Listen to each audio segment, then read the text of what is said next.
¿Pueden ver todos la proyección? Sí, profe. Me avisan cualquier cosa. Bien.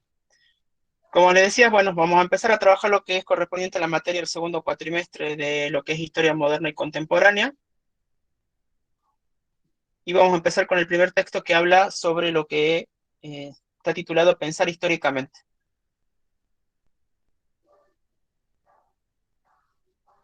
Un segundo que están escribiendo en el chat, denme un segundito.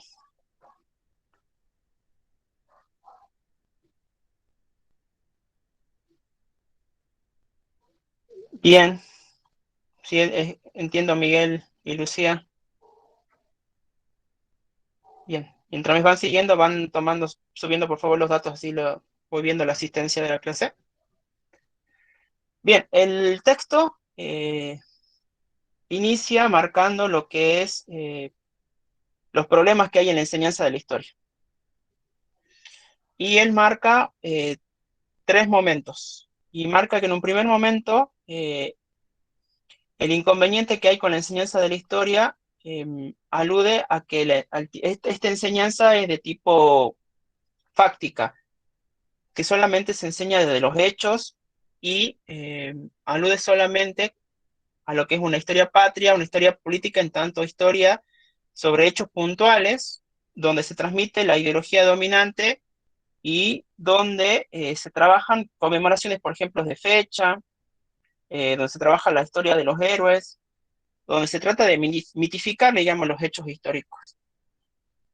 El autor lo que busca es tratar de ver, de repensar la historia, y él habla a lo largo del texto de lo que es la prioridad, ¿no? Vamos llegando ya a ese punto. Entonces, este primero ve que hay una descripción de una realidad que es fija. O sea, la descripción que hace la historia en este punto es estática, no hay movimiento, no hay proceso, solamente hay hechos.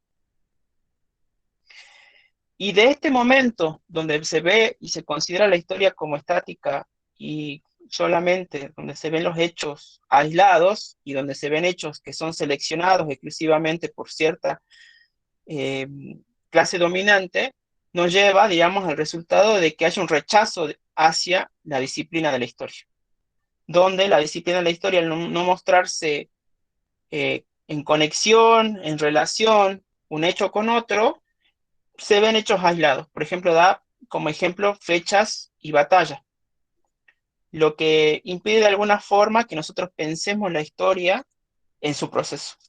Entonces teníamos, para el autor hay dos problemas iniciales, diríamos entonces, esto de ver los hechos históricos como fijos, inconexos, lo que nos lleva a entender la historia como algo que no llama la atención, que nos genera rechazo.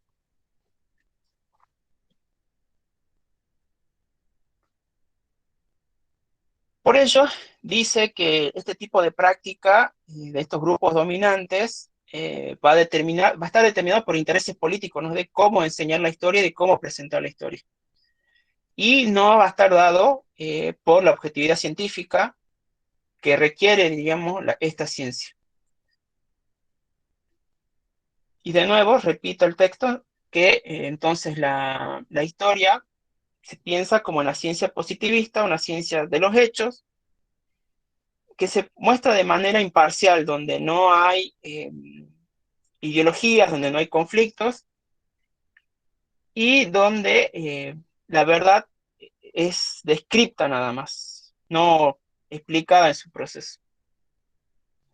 Entonces, esto nos lleva a que se conciba la historia no como un problema histórico, sino que se transforma en una cronología de hechos que se suceden nada más.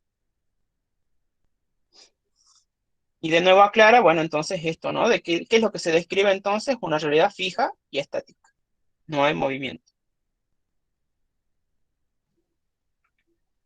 Y por último, él marca un tercer momento que tiene que ver con la incorporación de este concepto de historicidad que le decía al principio, ¿no? De entender y de comprender al hombre en sus circunstancias. Quiere decir que nosotros hacemos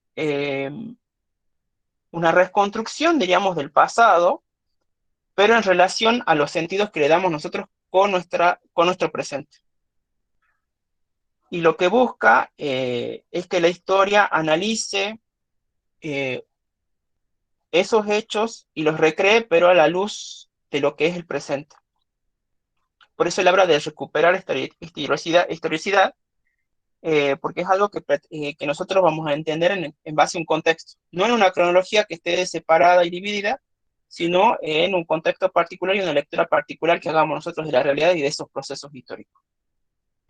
Lo que le importa a este autor es que tengamos nosotros una noción de que esta historia es un hacer colectivo. Sí, Lourdes. No entendí la diferencia entre el primer y el segundo momento. Bien, en el primer momento él dice que la historia se enseña de manera aislada, o sea, por hechos. Entonces nos damos un ejemplo que nosotros aprendemos, qué sé yo, las fechas patrias. Un 19 de abril, un 18 de noviembre, y, o aprendemos acerca de personajes históricos que no están conflictuados. En su mayoría, no digo que sea una generalidad, pero es mayormente lo que se trabaja en los libros de textos. Y de ese tratamiento que se hace de la historia, de solamente el hecho de eso, de solamente estudiar esa fecha, de solo estudiar, por ejemplo, el 25 de mayo, nos lleva a que nosotros entendamos un segundo momento la historia como algo que no nos llame la atención, algo que no tiene sentido en sí mismo como proceso. O sea, entender a la ciencia de la historia eh, en hechos separados que no tienen que ver con otro, nos lleva al segundo momento, que sería esto, de la dificultad de entender a la historia en su proceso. Porque al estudiar por fechas, no estudiamos el proceso de la Revolución de Mayo. No sé si me hago entender. Sí, perfecto, profe. Bien, entonces lo que nos plantea él para salvar esto es recuperar la idea de entender a la historia en sus circunstancias, de entender a la historia en estos procesos históricos, por eso le decía, en entender que el parámetro que utiliza la historia es el tiempo, pero en ese tiempo no es lo que le importa a la historia el hecho, sino el proceso de esos hechos sociales. Entonces se pregunta el texto, ¿quiénes son los que hacen historia? Y él plantea, la historia no las hacen los héroes. Él plantea que la historia lo hacen los grupos, la historia la hacen las clases. Esto cuando avancemos en la lectura de los otros ejes va a ir tomando sentido. Y en donde él dice que los hombres no están determinados en cualquier tiempo del que hablemos, sino que tienen posibilidades de elección, tan solo que van a estar condicionados de alguna forma por su contexto. Y él entiende que tenemos que tener claro una noción de transformación, que es esto superando los dos primeros momentos, ¿no? Y una noción de transformación donde nosotros entendamos que estos procesos que estudia la historia dentro del tiempo van a estar sujetos a procesos de continuidad, de ruptura, que van a posibilitar, digamos, las transiciones y el cambio. Como le digo, la distancia entre el entendimiento del primer y segundo momento que explica en la primera parte del autor, pensando esto, como le dije, en un tercer momento superador.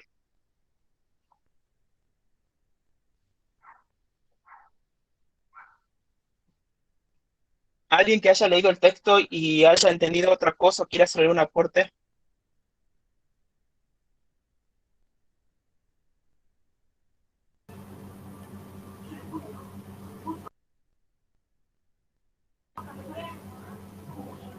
Bueno, Los escucho.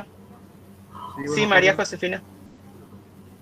Bueno, yo Ah, entendí bueno, que la primera parte, aparte, digamos, de entender, digamos, que se han establecido momentos históricos, fechas, eh, que esa fecha o algunos héroes históricos, como dice el artículo, han sido puesto, digamos, designado para conveniencia de los grupos dominantes de ese momento, o digamos que signifique, digamos, algo que para ellos fundamente su ideología presente, es lo que Claro, había entendido, por una sí, parte. En la otra, bueno, dice en el segundo momento, bueno, refiere a que toda esa historia, digamos, que es estática, digamos, que no tiene, digamos, un sentido vivo, digamos, la enseñanza histórica hace que en la parte académica que se enseñe de una forma muy quieta y bueno, que no lleve, digamos, a que los que estudian historia o los que van a la escuela a nivel primario, secundario, no sientan la motivación de aprender la historia, digamos. Dice que, bueno, claro. que se estudia por estudiar únicamente para pasar únicamente ese momento, esa materia que es historia, pero que no se despierte la motivación, digamos, para que el alumno tenga interés en conocerlo, cómo realmente ha sido la historia. Y el tercer bueno, refiere a que tiene que cambiar, digamos, o sea, no solamente la metodología de enseñanza, sino, digamos, buscar la incentivación de los alumnos a llevar a que, digamos, no solamente que aprendan, sino que sea que despierte, digamos, ese incentivo para que puedan conocer realmente la historia, vivirla, digamos, de cierta forma, que no solamente se quede una fecha Sí, o un momento, sino que se vaya, digamos, a estudiar el porqué de esa fecha o de ese héroe, de ese prócer, digamos, que resurgió de ese momento histórico. Es lo que yo entendía. claro, sí le habla de analizar esos procesos y entenderlos, por eso le decían en su tiempo y en el proceso en el que se va dando ese hecho histórico particular. Bien, gracias, Adolfo. ¿Alguien más había levantado la mano?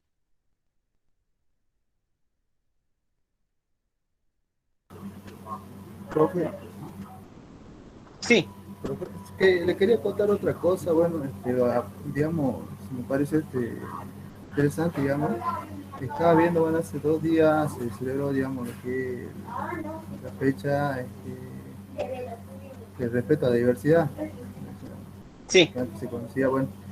Este, bueno, yo quería preguntarle cuál es su posición, digamos, porque he visto en un debate anoche en un programa periodístico que decía, bueno, que se armó todo un debate referente, digamos, a la historia de Cristóbal Colón, o sea, bueno, que los países, digamos, del mundo están quitando los gustos, las imágenes de Cristóbal Colón. Casualmente tu pregunta tiene que ver con lo que desarrolla el texto, porque el texto habla de que ciertas fechas que se eligen como representativas para ciertos grupos sociales, en este caso Día de la Diversidad Cultural, son selecciones que se hacen y las fechas se seleccionan de acuerdo al momento histórico. En su momento era descubrimiento de América. Fueron cambiando las perspectivas históricas, se fue haciendo una relectura, diríamos, de, de esto, ¿no? Se llaman efemérides, digamos. Nosotros cuando decimos 12 de tal fecha, 18 de noviembre, 25 de mayo, son efemérides a los efectos, diríamos, de darle una acotación dentro de lo que son contenidos escolarizados, que después obviamente nosotros internalizamos, ¿no? Como cotidiano. Entonces nosotros creo que en su momento, en algún momento, se trabajó, como le digo, lo que es el descubrimiento de América y después se hace un tratamiento ahora de que es la llegada de Cristóbal Colón a América, en realidad. No se descubre nada, o sea, ya existíamos nosotros. Por ahí la noción de que se hable ya no de descubrimiento y sí de la llegada de Colón a América. Estamos hablando históricamente, ¿no? Porque el cambia a la celebración cultural. Estamos hablando del hecho histórico de la llegada de Colón a América. Son dos cosas distintas. Por eso le digo, una cuestión es ver el análisis de la fecha y de por qué tiene tal nombre y de por qué se lo celebra, y otra cuestión es el hecho histórico. Entonces, el hecho histórico se está viendo, como decimos, y discutiendo a la luz de la llegada de Colón a América. Sí, lo interesante, profe, de esto, digamos, de que se dio, bueno, como dice el artículo, refiere, bueno, a motivar, digamos, al estudiante a que se interese nuevamente por la historia, digamos, con una manera más investigativa. Pero bueno, yo veía, digamos, en esta situación, digamos, se dio más, parece un debate de si está realmente lo que se hacía o no, digamos, o sea, Claro, por creo eso le digo el debate, otra sí, perspectiva, digamos, a claro, por eso digo, la el situación. debate va a estar dado cuando se contrastan varias ideas. O sea, si nosotros enseñamos la historia y decimos que el tratamiento en algún momento se dio sobre el descubrimiento de América y actualmente sobre la diversidad cultural, explicarle al estudiante en este caso por qué se distingue. En cambio, nosotros les seguimos enseñando a partir de ahora que ahora es diversidad cultural, lo que no vivieron el tiempo del descubrimiento de América, capaz que no se pueden hacer esta consulta o esta duda. Y si no tenemos elementos nosotros para analizarlo, tampoco lo podemos hacer. Por eso le digo, si el autor plantea que nosotros estamos centrados en este primer momento, donde nosotros vemos el hecho histórico, que es descubrimiento de América, lo pongamos así, no tenemos entendimiento de por qué se decidió que sea así, por qué se decidió que esta fecha sea, ¿me entienden? No hay una reflexión sobre el proceso de vuelta y no hay una contextualización del por qué nosotros hacemos esa selección, o quién la hace, qué grupo la hace. Y después esto, ¿no? Recuperar la historicidad quiere decir esto, entender nosotros por qué estamos hablando de este tema ahora a la luz de este contexto, ¿no? Porque estamos hablando al 2021, estamos haciendo esta lectura. Hace 20 años no se cuestionaba por qué era el día del descubrimiento de América. Hoy sí, pero a la luz debemos de entender que hubo procesos históricos que jugaron a que Cristóbal Colón llegase a América. ¿Bien? Así es, profe. Listo. Bien, ¿alguien tenía algo para decir, perdón?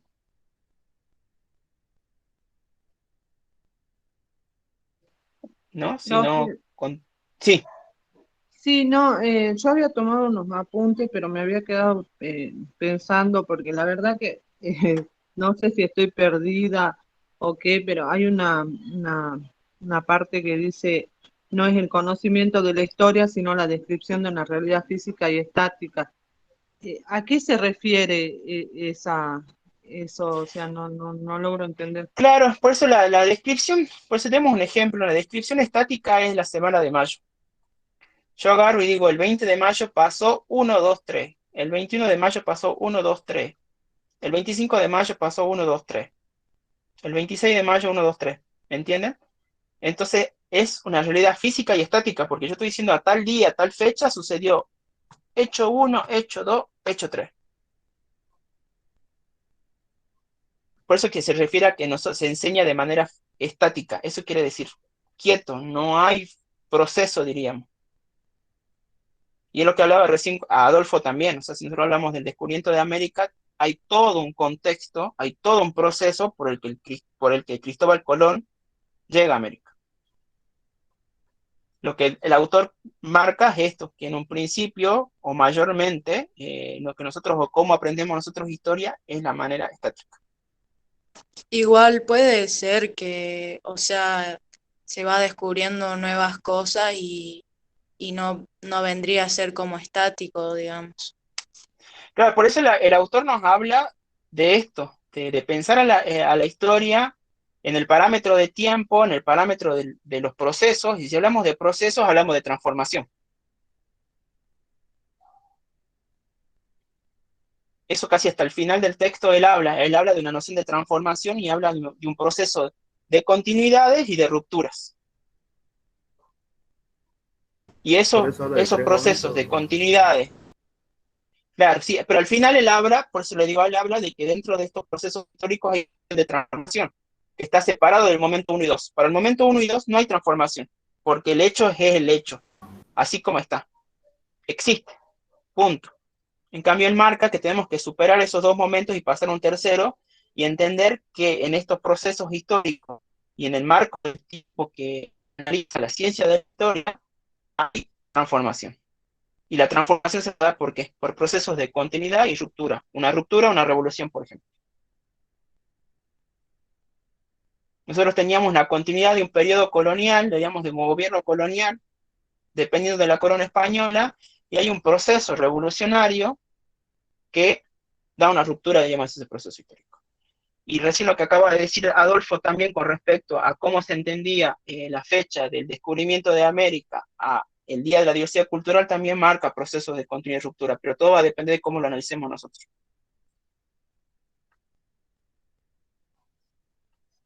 Sí, Analía también habla, ¿no?, de esta relación entre la historia y la política, y por eso la historia y la política hacen lectura de la realidad.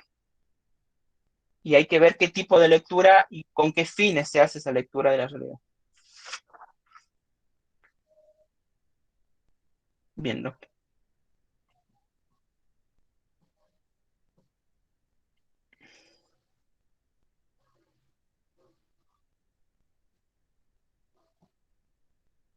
Y quería mostrar ahora.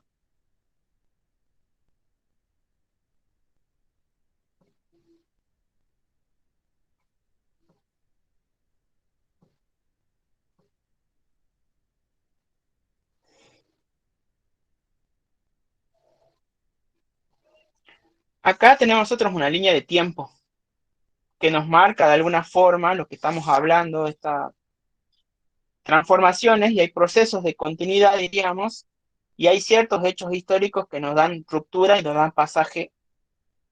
En este caso, como le digo, una línea de tiempo es una representación gráfica que tenemos nosotros de los sucesos que se dan, diríamos, del 3000 a.C. en este caso, hasta la actualidad, y que nos marca el pasaje de edades. Tenemos la edad antigua, la media, la moderna, la contemporánea, que es la que nosotros estamos viviendo actualmente, y fíjense, la línea de tiempo nos va marcando hechos históricos que se entienden, marcaron puntos de ruptura, diríamos, para pasar de una edad a otra. Pero si no hacemos una lectura en profundidad, nosotros muchas veces en la escuela o en lo cotidiano, nosotros entendemos que, porque en el 1492 llegó Colón a América y cambió el mundo, ¿no? Estos son procesos históricos. Como procesos históricos tenemos que entender que llevan su tiempo. Y estos procesos históricos no dependen de una sola persona. O sea, no dependen solamente de Cristóbal Colón. Eso es lo que marca el texto también. Que son los hombres en grupos, en clases, lo que posibilitan estos cambios y estas transformaciones. Pero digo, más allá de que nosotros gráficamente podamos ver representada en una línea de tiempo que hubo ciertos hechos históricos que dieron y posibilitaron el pasaje de una edad a otra, esto lo hacemos nosotros a la luz de teorías que estamos trabajando nosotros actualmente. ¿Bien? ¿Me siguen? Sí, profe. Sí, profe, una consulta. Sí, Entonces, con respecto a lo que usted estaba hablando recién, entonces es conveniente estudiar la historia, no por los acontecimientos que se nos marcan, sino o sea, por edades. no, no, no. La idea de acercarse a la historia es entenderla a los hechos en sus procesos. Esa es la idea de siempre, entender a la historia no en el hecho, sino en el proceso histórico, en el proceso de esos hechos. Yo lo que le estoy marcando Sería, ahora, sí, Analia. vendría a ser todo lo circunstancial, digamos, o todos los pequeños hechos que nos llevan a desatar estos cambios. Claro, o sea, por eso le digo, hay un contexto, por eso le digo, hay un contexto dentro de la Edad Media, hay un contexto dentro de la Edad Moderna, hay un contexto dentro de la Edad Contemporánea. Hay dimensión política, social, económica, cultural, social, artística, diríamos, que hace que los hombres de ese tiempo piensen de esa manera y actúen de esa manera.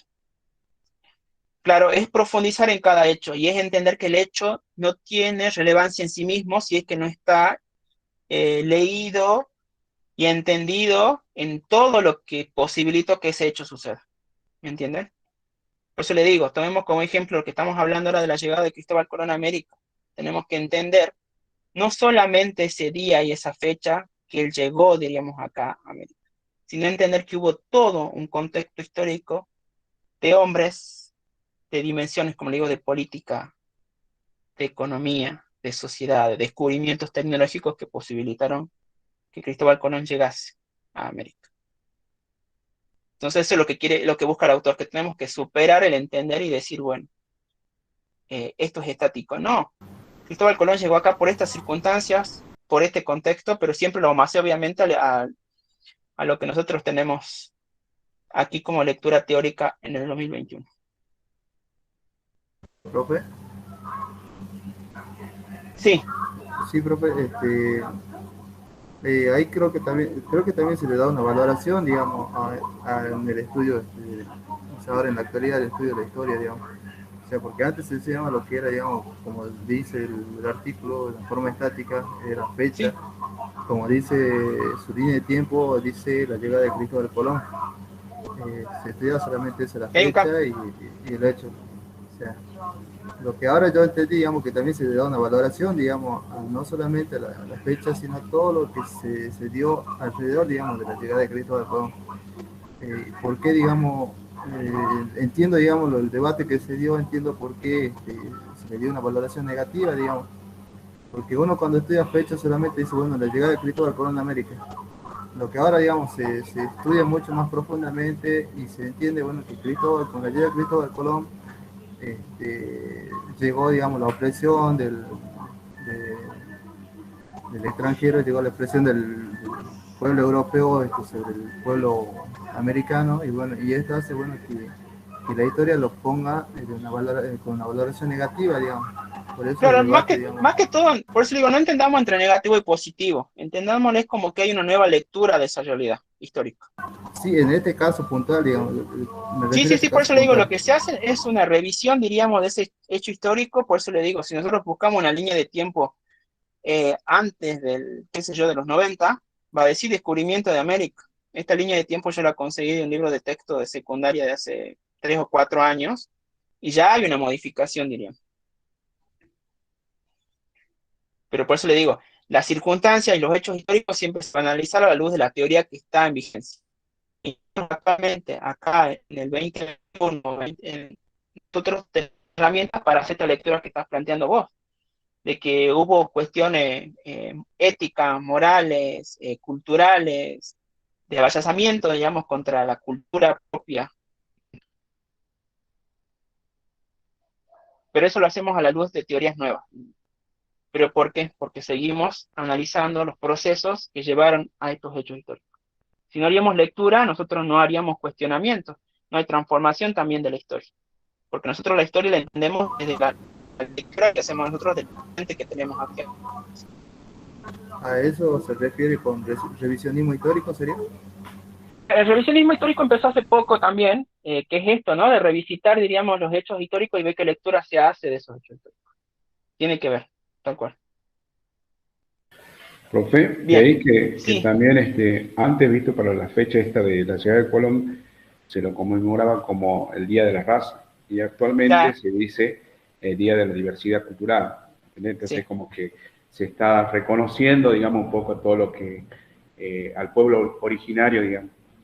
Entonces hay Claro, como por eso le digo, una visión, hay como una modificación, digamos, de forma de verlo históricamente, sería, ¿no? claro, pero por eso le digo, esta revisión, esta relectura, ¿cómo la hacemos? Entendiéndola de que hay un proceso y de que hay diferentes formas de analizarlo, ¿no? Y ahora, como les digo, cuando nosotros veamos una línea de tiempo, tenemos que entender que lo que quiere representar esta línea es que hubo hechos que en el devenir de este proceso de cada una de las edades dieron la posibilidad de un salto en las nociones de cómo se entendía el hombre, de las nociones de ciencia, de las nociones de política, de las nociones de Estado. Eso lo vamos a ir viendo ahora. Bueno,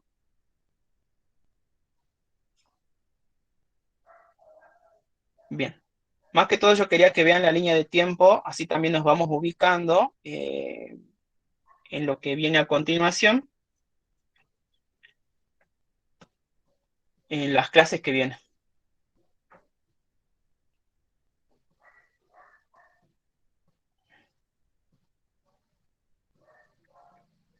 Bien.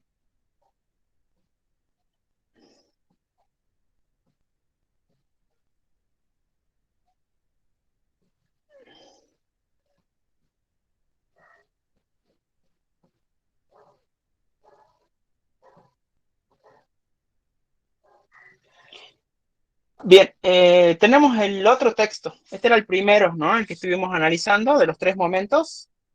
Y después tenemos el otro que ya va un poquito más a tema de lo que, de lo que estamos viendo, vamos a ver nosotros, que es historia y ciencia política, ¿no? Aquí al principio el autor marca que el estudio de la política no estaba fundamentado en esto que planteaba el autor, ¿no? De la transformación en el mundo cambiante que presentaban los historiadores, porque dice que los primeros teóricos de la política habían basado los estudios no en la historia, sino, por ejemplo, en nombra otras disciplinas. Nombra, por ejemplo, la metafísica, la epistemología, que es la teoría del conocimiento, la psicología, a la ética, y no partía de la historia para hacer este tipo de análisis político. Él marca que esto en la antigüedad no era así, diríamos, y que esto empieza a cambiar recién en la modernidad, con Maquiavelo, que ya creo que ya lo deben de conocer, a Maquiavelo.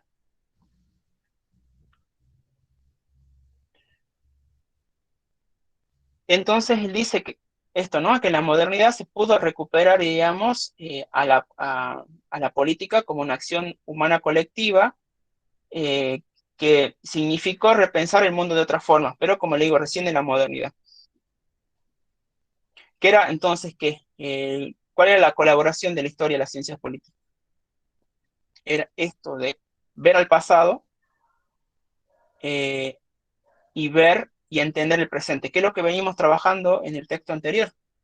Entonces dice que hubo un cambio en la relación entre la historia y la política con Maquiavelo, donde la ciencia política hace de la historia una ciencia auxiliar, diríamos, de apoyo para la ciencia política, donde la reflexión teórica ya estaba basada en el estudio de la realidad en el tiempo, que va a estar a la luz del análisis político que se haga, ¿no?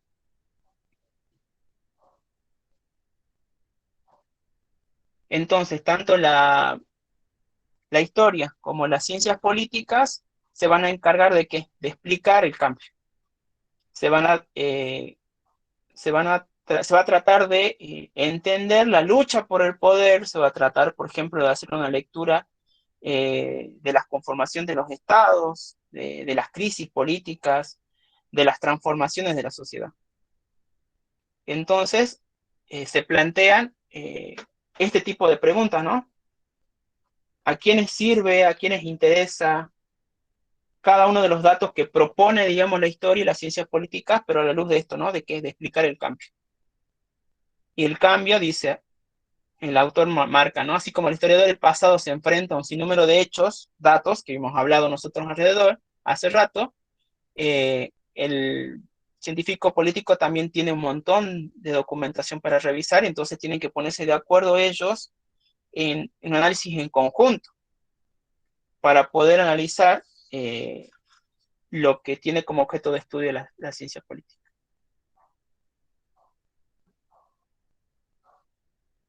Entonces el autor lo que propone es que hay 2 formas, diríamos, en las que trabaja en conjunto la historia y la ciencia política.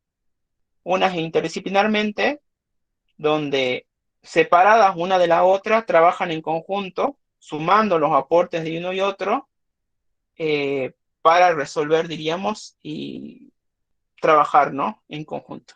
Y lo que propone el autor es que no es suficiente trabajo disciplinario porque sigue habiendo límites, siguen estando separados, diríamos.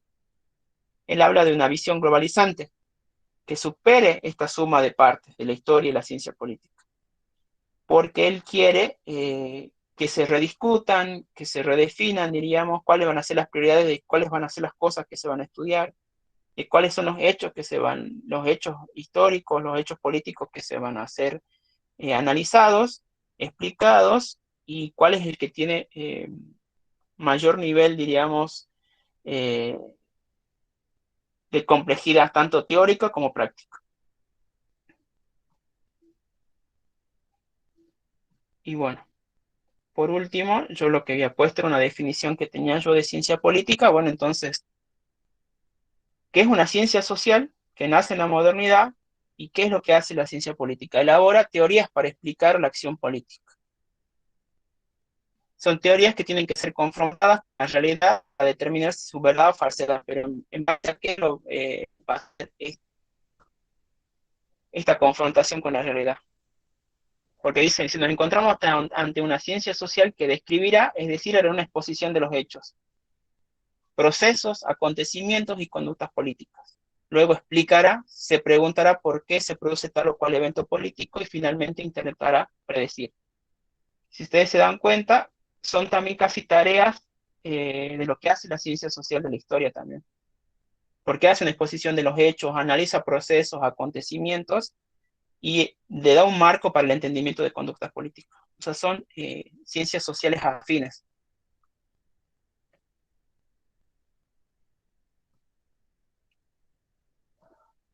Bien. ¿Alguna pregunta, chicos, del segundo texto, lo que han podido leer?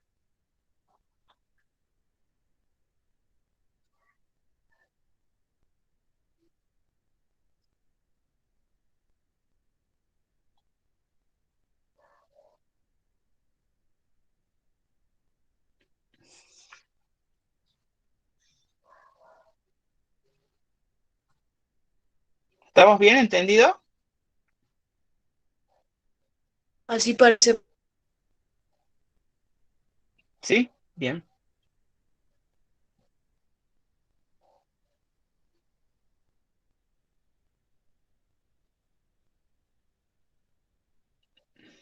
Bien, con esto estaríamos viendo los dos textos que subí yo al aula, que son dos textos introductorios nada más, que a fin, diríamos, de entender un poquito el papel de la historia, cómo la vivenciamos nosotros, o cómo se nos enseñó la historia a nosotros y cómo la vivimos y la entendemos, y cómo debemos tratar de entenderla, eh, y bueno, qué lectura tenemos que hacer nosotros de los hechos históricos. Y también la otra cuestión, esto de que están vinculadas, ¿no? Ambas ciencias. Igual, sí, los Power voy a tratar de compartirlos también. Igual la grabación del conjunto con la grabación de las clases, si no se hagan problema. Bien, y el otro texto lo que marca es la relación que hay entre la ciencia política y la historia, que es una relación, como lo vimos en el texto anterior con este, eh, entienden que ambas ciencias tienen el mismo objetivo, explicar estas transformaciones a la luz de hechos. Y que para hacer esta explicación de estas transformaciones, de estos hechos, por ejemplo, el texto da el ejemplo de luchas de poderes o de la conformación de estados, de crisis, hay que hacer un análisis en conjunto de ambas disciplinas. Un tipo de análisis que sea integrador. Bueno.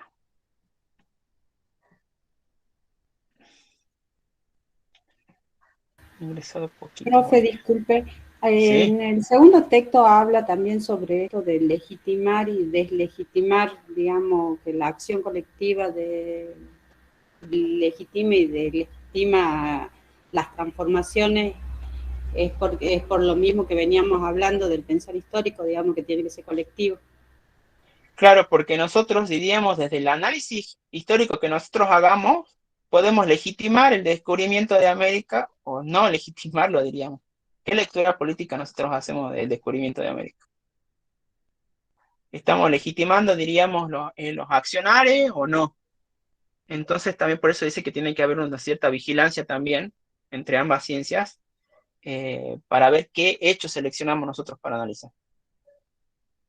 Y hemos hablado en el texto anterior también de determinantes, ¿no? Que también suelen estar para decidir qué se legitima y qué no se legitima. Pero tiene que ver con esto, le digo, ¿no? A la luz de las teorías y a la luz de los métodos que se propongan cada una de las ciencias, también qué lectura se va a hacer de los hechos históricos. Bien. Bueno, pasamos a otro tema. Yo quería que quede claro esto nada más que estos dos textos van a ser a modo introductorio para que tengamos nosotros un poco de la idea, les decía yo, esto, de la historia, cómo aprendimos la historia, cómo nosotros necesitamos entender la historia y bueno, ahora la relación que hay, ¿no? Entre la ciencia política. O sea, ¿por qué está la historia dentro de la carrera de ciencia política? Porque ambas disciplinas tienen como objetivo un análisis en conjunto, un análisis coyuntural para explicar los procesos, explicar el cambio. Y para eso se va a hacer la selección de ciertos momentos. Por eso yo le decía, como la conformación de un Estado o alguna crisis, una revolución o alguna transformación en la sociedad.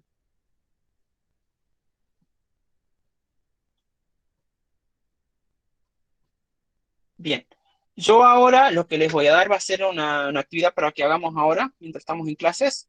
Yo les voy a pasar un video porque el tema, después de pasar este tema introductorio, es la transición del antiguo régimen feudalista a lo que es el capitalismo.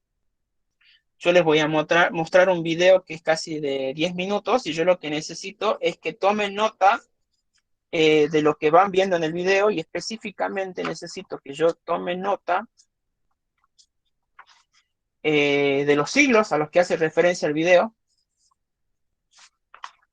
Necesito que tome nota también cuando habla de los modos de producción, qué modo de producción había en el capitalismo, qué modo de producción hay en el capitalismo, perdón, y hay en el feudalismo.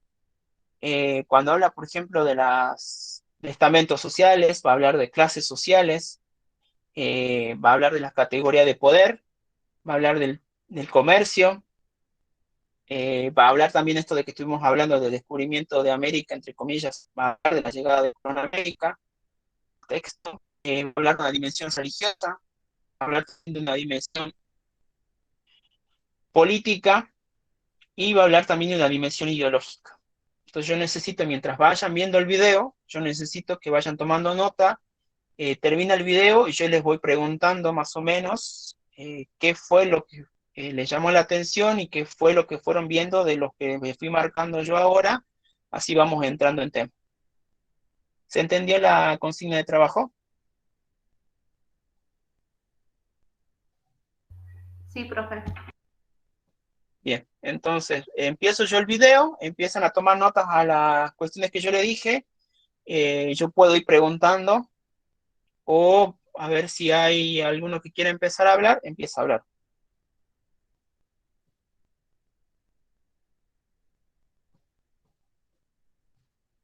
Bien, repito la consigna una vez más. Yo voy a pasar un video ahora que tiene que ver con esto, ¿no? Con la transición del feudalismo al capitalismo. Dentro del video, el video trata ciertas categorías, ciertas dimensiones.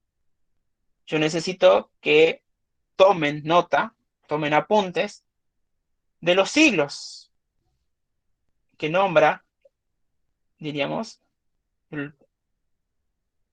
del tiempo que se va dando, diríamos, estos procesos.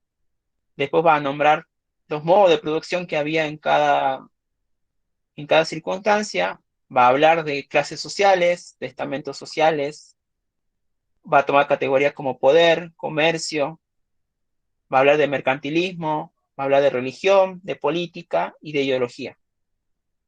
Yo necesito que estén atentos y vayan tomando nota de eso. Una vez que termine el video, voy haciendo preguntas metidas a qué es lo que vimos en el video y lo voy a relacionar con la lectura de un texto que les voy a subir al aula más adelante. ¿Bien? Alejandra, ¿se entendió? Bien. No, de nada. Entonces empiezo a transmitir el video, vemos el video y hacemos un tipo plenario.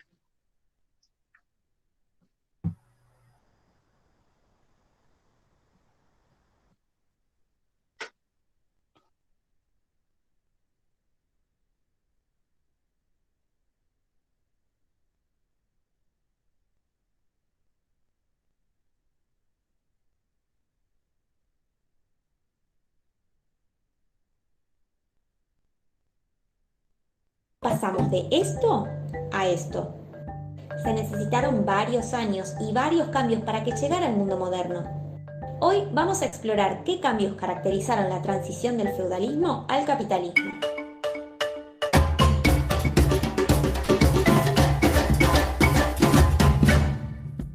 Nos ubicaremos en Europa Occidental entre los siglos XV y XVIII, y lo primero que haremos es recordar qué implican estos dos términos. Feudalismo y capitalismo son dos modos de producción, es decir, son formas en las que se organiza la sociedad para obtener y producir aquellos bienes que necesita para su consumo. El feudalismo funcionaba con una lógica basada en la producción agrícola, que se desarrollaba en un feudo. El feudo era la tierra cuyo propietario, el señor feudal, le entregaba a los campesinos, en el feudalismo los llamamos siervos, para que estos la trabajen. A cambio de utilizar la tierra, ya que ellos no poseían tierras propias, debían entregarle parte de lo producido al señor feudal. El resto lo podían utilizar para su autoconsumo. Por otro lado, la sociedad feudal se organizaba en estamentos. Las personas estaban ubicadas en un estamento particular dependiendo de la herencia. Es decir, si vos nacías dentro de una familia campesina, es probable que tus hijos también lo sean en un futuro. Mientras que si nacías dentro de la nobleza, tus descendientes iban a ser nobles. Como verán, había muy poca movilidad en esta sociedad estamental y era muy difícil que una persona cambie de un estamento a otro. A su vez, eran muy importantes los lazos de fidelidad que se establecían entre los distintos actores de la sociedad feudal. Propiedad, herencia y fidelidad son los aspectos claves de la dimensión social en el feudalismo. A la sociedad estamental podemos dividirla en tres estamentos. El primero, la nobleza. Por otro lado, tenemos al clero, que son todas las personas que están ligadas a la vida religiosa. Y por último, el tercer estado. Los estamentos no eran homogéneos. Había personas que se dedicaban a distintas actividades y particularmente el tercer estado, que era siempre muy populoso, era muy diverso en su composición. Había campesinos, burgueses que se dedicaban a actividades comerciales, profesionales, artesanos. Por otro lado, durante el feudalismo decimos que el poder está atomizado, es decir, está repartido. No hay un monarca que controle una gran superficie de territorio, sino que los señores feudales se encargan de controlar, proteger, vigilar y asegurar sus propiedades. La cuestión es que este poder tan atomizado va a generar conflictos más adelante. Paralelamente al funcionamiento de la producción agrícola en los feudos, tenemos la aparición de las ciudades medievales, que se conocían en esa época como los burgos. Los burgos eran lugares que estaban en la periferia de los señoríos, o sea, de los feudos, y en esos lugares se comenzaron a instalar comerciantes que esporádicamente armaban un mercado o una feria, pero que con el correr del tiempo empezaron a establecerse de forma permanente. La cuestión es que, como todo el territorio estaba muy dividido, era difícil que el comercio se desarrolle. Pensemos que habitualmente el comercio se realizaba a pocas distancias. Intercambiaban productos que se producían en los distintos señoríos entre sí. Lo que cambió en este periodo de transición fue que los burgueses tenían otra lógica y comenzaron a traer productos de zonas mucho más lejanas a las ciudades para comerciarlos o abastecer a los artesanos que vivían en ellas. Así lo que empezamos a ver en este periodo es que se empieza a producir el desarrollo del comercio nuevamente. Así como reapareció el comercio a grandes distancias, también se reutilizaron los metales preciosos para los intercambios de productos y nuevamente comenzaremos a ver monedas acuñadas. El desarrollo del comercio motivó también la exploración. Se buscaron nuevas rutas comerciales para unir Europa y Asia. El problema era que las rutas comerciales terrestres que unían estos dos continentes estaban interrumpidas por la presencia musulmana, obligando a buscar nuevas vías de exploración. Así comenzó la exploración ultramarina. Los portugueses probaron llegar a la India rodeando el continente africano, mientras que el Reino de Castilla promovió el plan de Cristóbal Colón. Según este navegante, se podría viajar hacia el oeste por mar y de esa manera darle la vuelta a la Tierra para finalmente llegar a Asia. Luego de toparse con un nuevo continente y discutir si realmente era India o no, llegaron a la conclusión de que estaban frente a un nuevo territorio, bautizado América. Descubrir América no fue menor. Dio origen a todo un sistema económico en el que la extracción de recursos minerales, los metales preciosos, iban hacia Europa. Así nació lo que conocemos como mercantilismo. El mercantilismo era un sistema económico que suponía que cuando un estado acumulaba grandes cantidades de metales preciosos, era más poderoso. Es por eso que la mayoría de los países que se dedicaron a la expansión colonial en América, tal es el caso de España, Portugal, Inglaterra, por mencionar algunos, se preocuparon por tratar de extraer la mayor cantidad de metales preciosos y evitar gastarlos o evitar que se fugaran hacia otras actividades que no se consideraban rentables. Por ejemplo, en el Imperio Español se impuso el monopolio comercial. De esta manera, las colonias españolas estaban obligadas a comerciar únicamente con España y España era la que abastecía a sus colonias. Volvamos a Europa, porque mientras la expansión ultramarina se desarrolla, el mundo cristiano está en jaque. Un fraile alemán comienza a cuestionar varias prácticas que llevaba a cabo la Iglesia Católica que eran muy controvertidas. Una de ellas era la venta de indulgencias. La venta de indulgencias implicaba que una persona, para evitar el castigo divino, lo que tenía que hacer era pagar por el perdón de los pecados.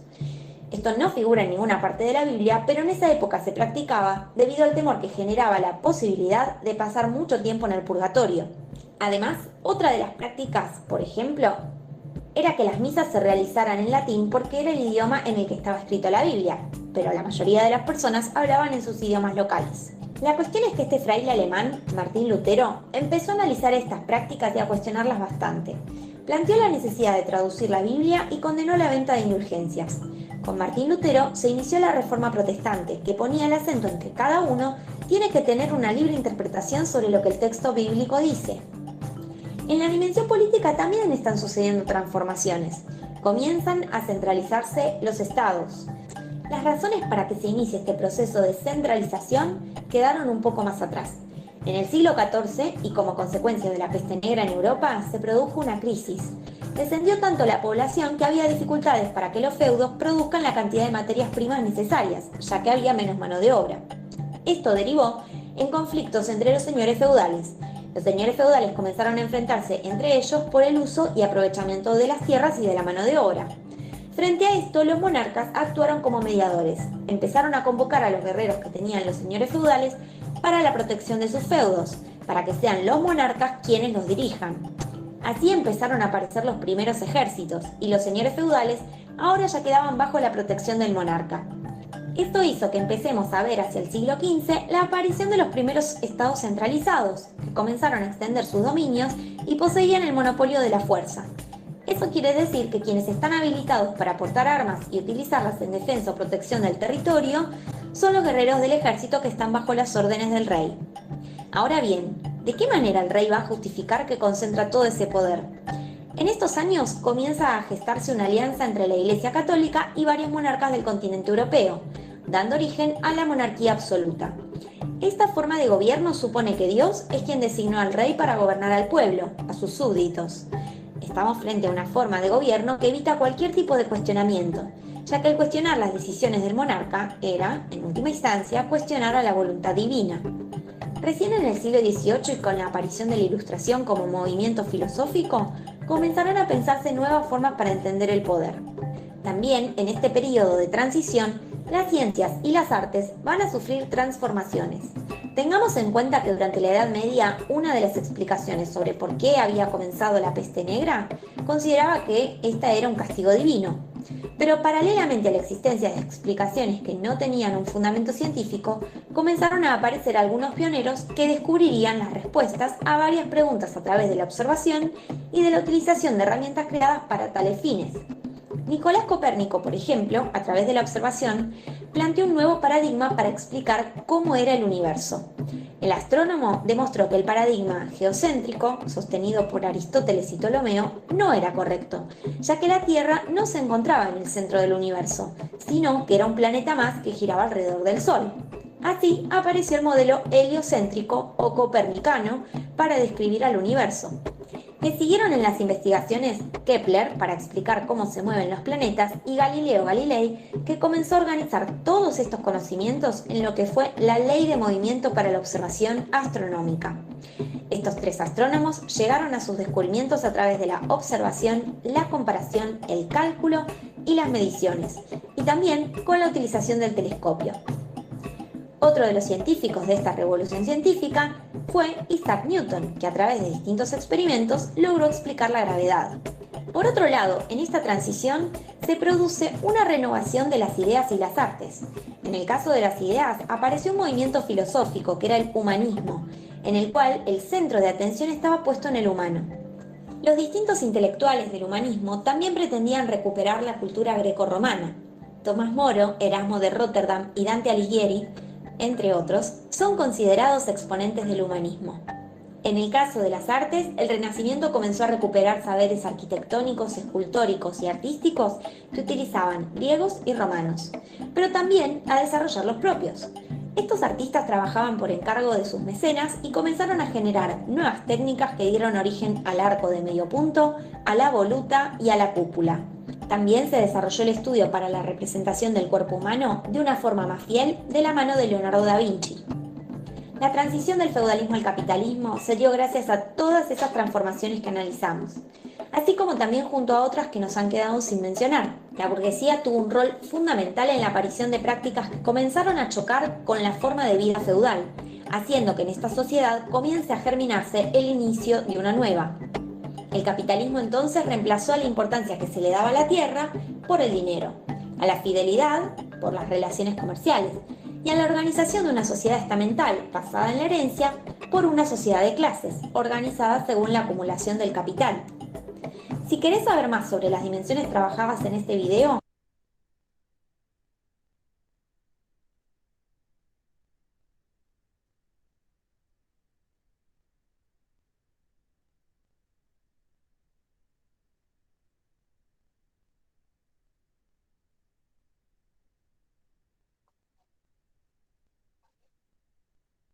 Bien, ¿todos pudieron ver claro el video? Sí, profe. Bien, empecemos entonces. Como les dije, lo que estamos viendo a partir de ahora sería la transición del antiguo régimen del feudalismo al capitalismo, ¿sí? Para que tengamos una idea de dónde estamos. Y ahora no perdamos de vista el tema de cómo nos ubicamos también cronológicamente, ¿no? En esto que estamos viendo. Nosotros estamos hablando feudalismo, Edad Media, ¿bien? Ahí, el video inicia ahí. Ahora los quiero escuchar a ustedes, que es lo que han podido apreciar.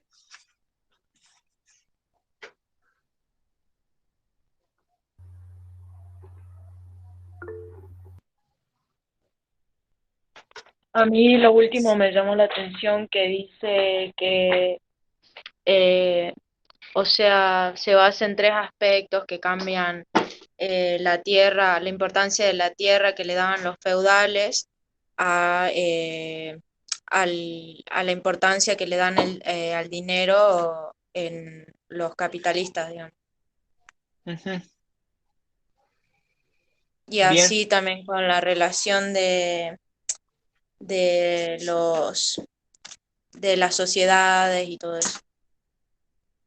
Bien. ¿Quién levantó la mano? Por favor. Sí, Soledad. Bien, algo importante sería recalcar el tiempo, como dijo Edad Media, que sería entre los siglos XV hasta el XVIII más o menos, porque eso menciona en el video. Sí, el video dice sí, que el periodo de transición es en el XV, pero el feudalismo tuvo su apogeo entre los siglos IX al XIII. O sea, donde tiene mayor preponderancia el feudalismo es entre el siglo IX al XIII. Claro, y la transición del XV hasta el XVIII más o menos.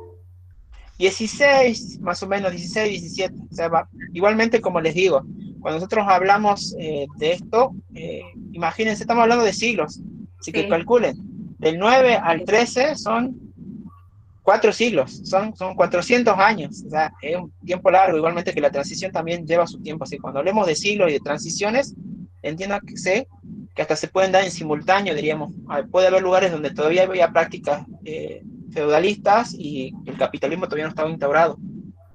Sí, Analia.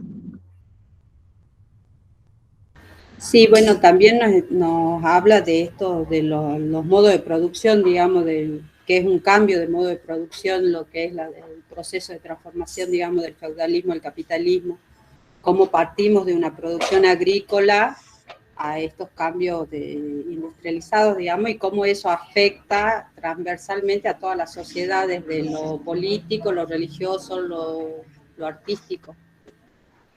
Bien, como lo dice Analia, El feudalismo era un sistema económico, social y político donde la principal relación de producción era con una servidumbre que le servía en esa pirámide que muestra el video, donde había, por eso le decía, estamentos, donde uno tenía la nobleza en la punta, al clero, que estaba representado por la iglesia, y al campesinado, que los campesinos eran la mano de obra que servía a los efectos de este modo de producción agrícola, porque casi del 90 al 95% de la base de esta pirámide estaba conformada por los campesinos. Ahí, profe, Sí. Dice que una de las pandemias, como ser la peste negra, generó, sí, digamos, una disminución de la población justamente de los campesinos, y eso trajo como consecuencia conflicto entre los feudales, porque no claro, había la mano de obra. Por ende, claro, eso trajo como repercusión la intervención de los monarcas. Y así, claro, por eso, sí. Fue interviniendo, que digamos, es como que también eso hizo un aporte, digamos, para llegar a lo que fue el capitalismo, digamos. Después me perdí de esa partecita.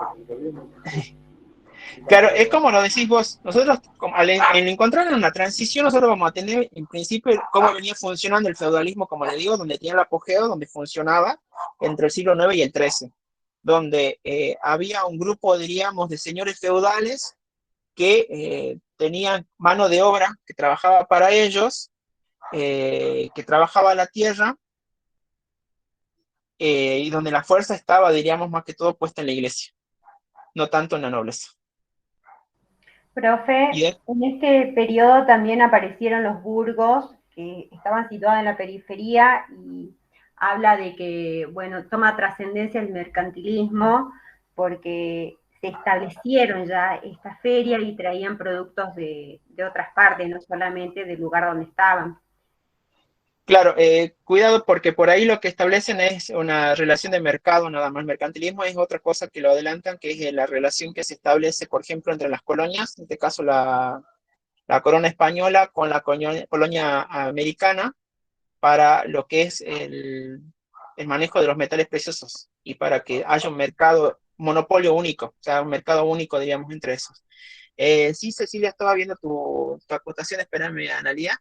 Cecilia me pregunta, dice, el tercer estado es donde están incluidos los campesinos, entre otros. En realidad, esta porción del campesinado eventualmente con el tiempo se va a transformar en lo que es el proletariado y el tercer estado, y va a aparecer la burguesía.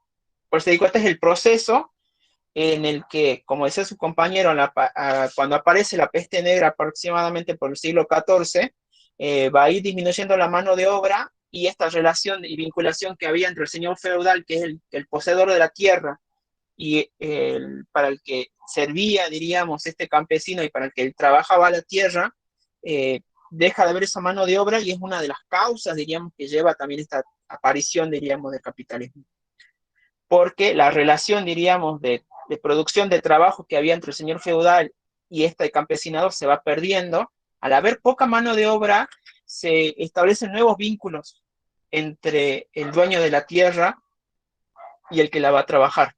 Ya, por ejemplo, se empiezan a hablar de prácticas de modo de arrendamiento, diríamos, que por cierta cantidad de tiempo se le brindaba la tierra para que la trabaje y recibir un cierto pago por eso el dueño de la tierra y otra porción que quedaba para el que la trabajaba. Sí, Lourdes. De eso está hablando que se da la monarquía absoluta o sea, con una relación del rey y la iglesia. Por eso les digo, al principio del video nosotros tenemos la pirámide, ¿no?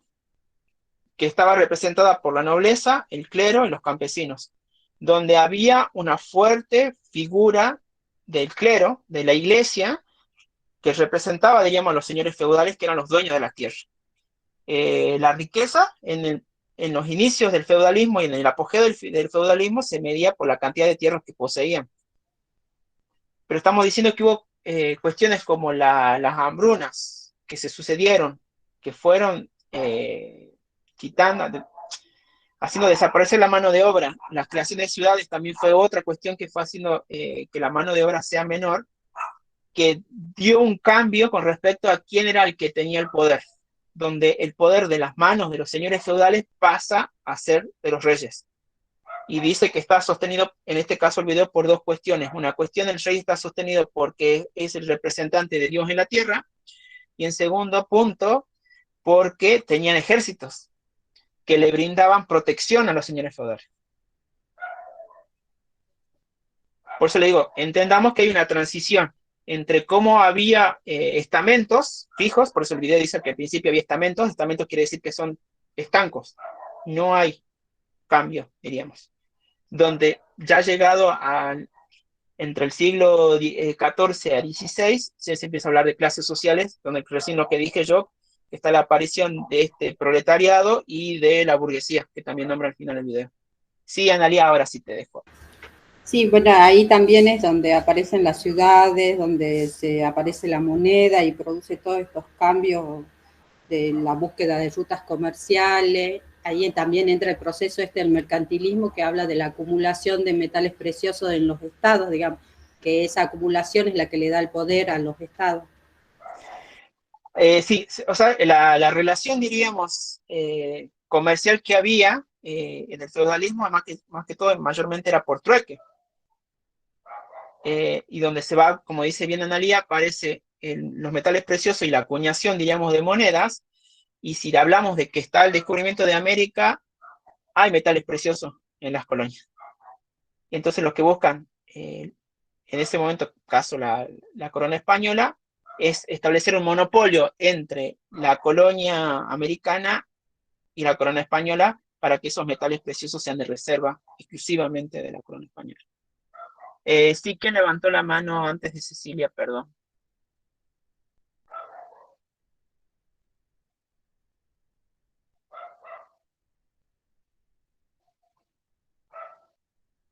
Sí, Cecilia.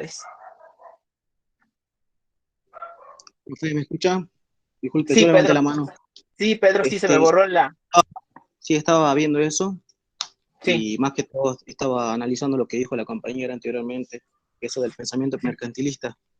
Y más que todo, uno de los acontecimientos que, si no me equivoco, fue que desató también el inicio del capitalismo, fue, por ejemplo, el comercio exterior, que sucedió en Inglaterra, por ejemplo. Si no me equivoco, España llegó a ser potencia mundial con este pensamiento mercantilista. Pero lo que le llevó a la quiebra fue más que todo, podés decir, la carencia en términos económicos, más que todo.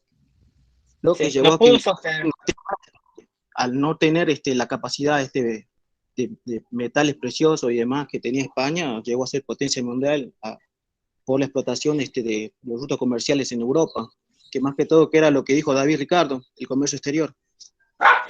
Claro, por eso le digo, nosotros lo que estamos viendo era el pasaje de esta instancia del feudalismo al capitalismo, donde eventualmente nosotros vamos a tener cambios, diríamos, en las relaciones comerciales que va a haber también, ¿no?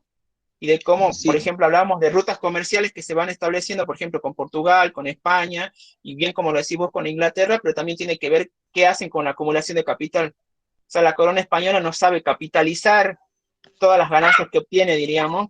Inglaterra... Claro, no, sí, sí, y por eso mismo pasó más que todo por los derechos individuales, se pasó a lo que sería el constitucionalismo, el primer constitucionalismo, la Revolución Francesa y demás. Si no me equivoco, también, los fisiócratas volvieron con este modelo feudal, entre feudal y el vasallo, y no funcionó. No, por eso le digo, nosotros al hablar siempre hablamos de transición, entonces siempre va a haber, diríamos, y van a estar superpuestos, digamos, los dos modelos. Van a estar superpuestos estos modelos. Y por eso le digo, estamos hablando de más o menos de 300 años, diríamos, entre que se van, diríamos, acomodando, diríamos, estas nuevas formas de producción, donde ya el capitalismo establece que se va a pagar un salario por la fuerza de trabajo, que es totalmente distinto de la pauta que venía planteando el feudalismo. Sí, están participando muchos. Sí, Soledad. Profe, también algo que ayudó a la transición esta del capitalismo fue el pensamiento, porque también cambian. Pasan de un pensamiento teocentrista a un pensamiento antropocentrista, entonces como que surge el humanismo, y todo eso también ayuda, la revolución científica, creo que esas cuestiones también permitieron el surgimiento del capitalismo. Sí, tal cual. O sea, vemos que hay una parte que es también netamente económica, vemos que hay una parte social también, porque imagínense, estamos hablando de la Edad Media, y la Edad Media estaba todo, digamos, concentrado en Dios, donde pasamos, digamos, de la mirada de Dios con el humanismo y el Renacimiento, pasamos de la vuelta a la mirada al hombre, digamos. Entonces eso también hace, digamos, y repercute, porque el video también lo nombra, lo que es la cuestión esta también, ¿no? De la aparición del humanismo y de las nuevas ideas. Igualmente, ¿qué posibilita también el crecimiento de estas nuevas relaciones comerciales? También son las tecnologías, ¿no? ¿Me dan un segundito, chicos? Ahí ven, denme sí, un ratito. Ahí vuelvo. Y continúo.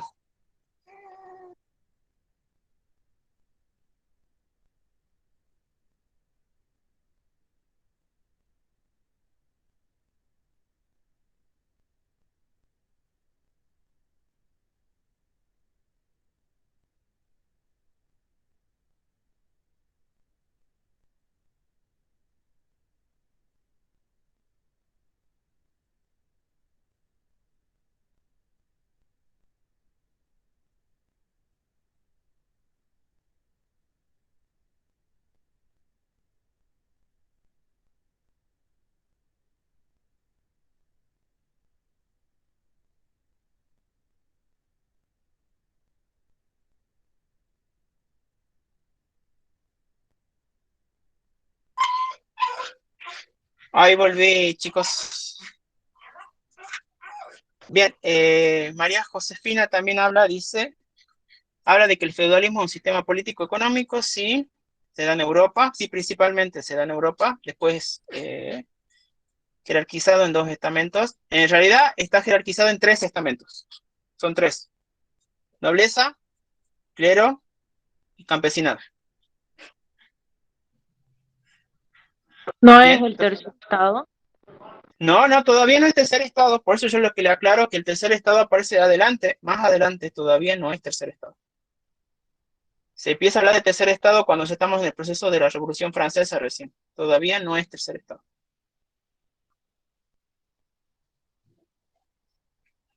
Todavía no, falta, ya vamos a llegar ahí, pero todavía no está constituido como tercer estado todavía. Estamos hablando de esto en el siglo IX, recién estamos hablando, no estamos adelante todavía. Por eso le digo, siglo IX a XIII, están dando los estamentos y todavía es campesinado, no es el tercer estado. Obviamente que esta pirámide estamental va modificándose, ya el video lo dice, pasamos de estamentos a clases sociales, y con las clases sociales aparece el proletariado y la burguesía, que sí, recién se van a empezar a considerar como tercer estado. ¿Qué más pusiste? ¿Qué más? María José, la Iglesia Católica era un actor de primer orden. Sí, por eso la iglesia era más que todo los que estaba representada por los señores feudales, que eran los dueños de las tierras.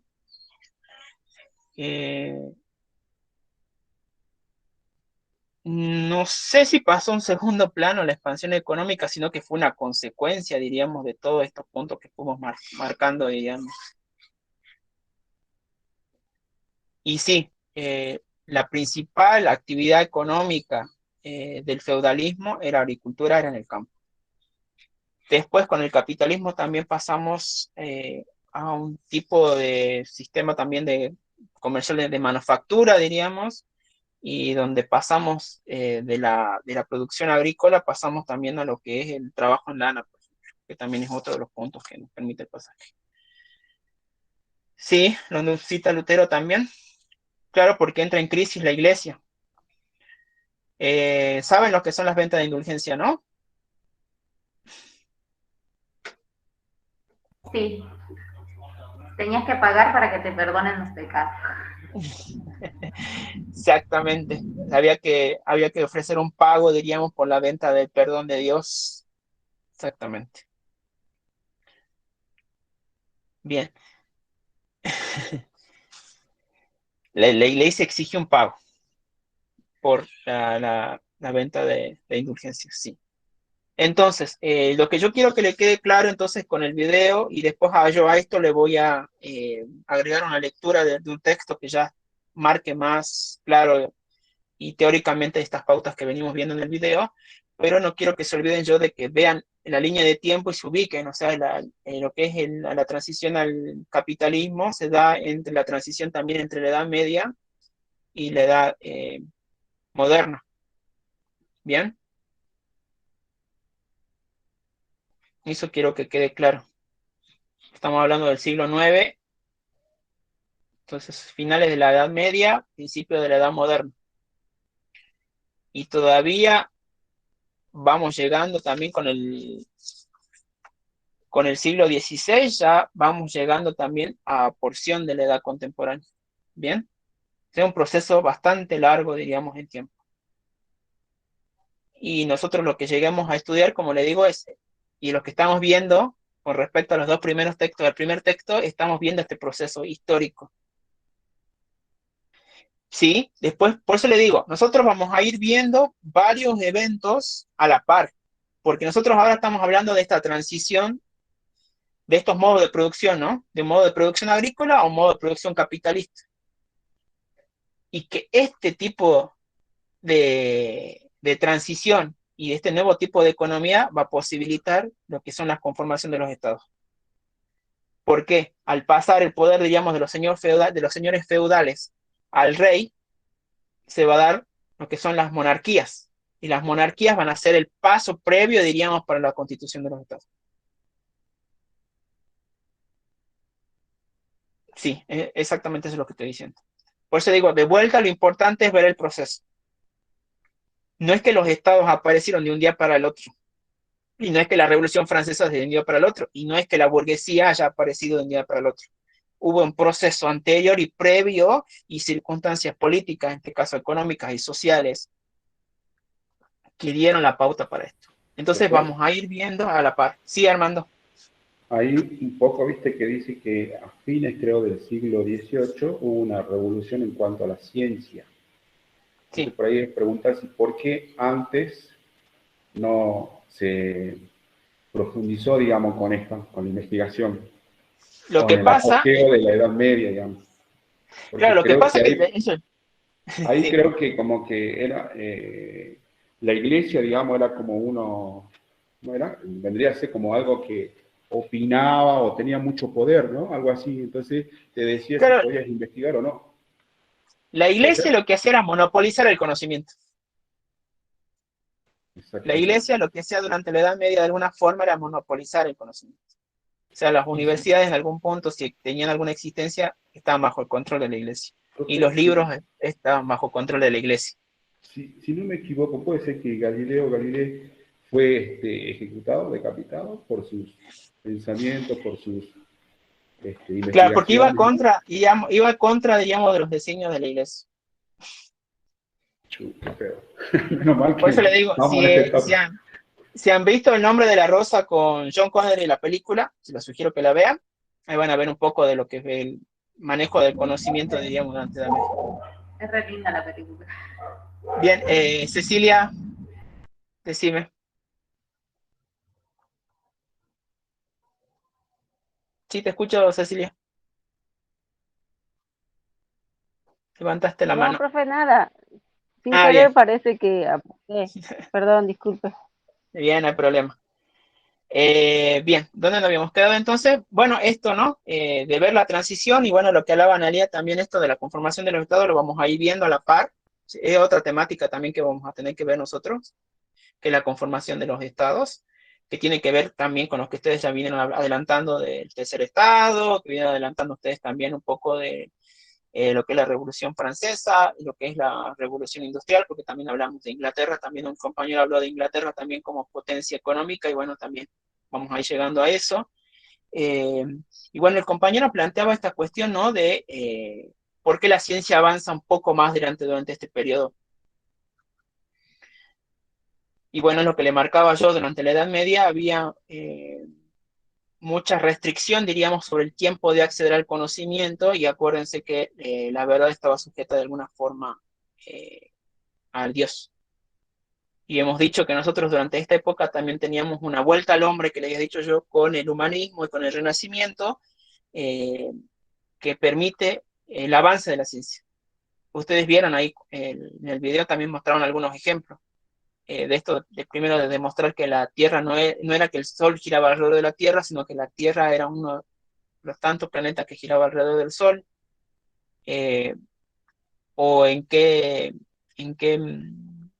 forma también se trasladaba, diríamos, en la Tierra alrededor del Sol. Está la pólvora, está también la cuestión de la cartografía, que es lo que permite también los viajes de las colonias, no de las cuales me corrijo, de las coronas, o sea, lo que es Portugal, lo que es España. Sí, Creo que a Copérnico también lo matan porque plantea eso de que, eh, o sea, de que no es que, ay, me confundo, no es que la Tierra gira alrededor del Sol, va, no, al revés, o sea, que plantea que la Tierra gira alrededor del Sol. claro. Por eso le digo, Copérnico durante la Inquisición, que digo que se da durante la Edad Media, se hace la persecución, diríamos, a los que piensan contrario a la Iglesia también. Así que también él se lo lleva a juicio también a él. Por eso le digo, también esto lleva también a lo que decía el compañero, ¿no? De que no haya avance en la ciencia. Sí, Pedro. Sí, más que todo quería analizar lo que sería la revolución científica que dijo anteriormente el compañero. Y sí, más que todo fue una revolución metodológica, que si no me equivoco, hasta el siglo XVII no se hacía ciencia, se podría decir, solo si interpretaba la Biblia, porque se creía que en el libro ese se contenía toda la creación del universo. Después surgió lo que sería un quiebre, que sería el saber. El saber se construyó desde la observación y la experimentación, y no desde la Sí, especulación más que todo, ¿no? así es. Así es. Sí, por eso le digo, de a poco, por eso le digo, hay muchos hechos que se dan de manera simultánea, y en este caso, estos hechos que se han dado de manera simultánea, estamos analizando a la luz de la transición de esta forma, diríamos, del feudalismo al capitalismo, como formas y modos de producción, diríamos. Después, estas mismas capas que estamos analizando nosotros ahora, las podemos topar y analizar para esto, para lo que es el avance científico, podemos tomarlo para lo que es la constitución de los estados nacionales, los procesos revolucionarios y las revoluciones que van a venir más adelante. Así que por eso era la idea también de que tengan en cuenta el primer texto para entender por qué estamos hablando de procesos. ¿Bien? Dejo de grabar la clase, chicos, ahora.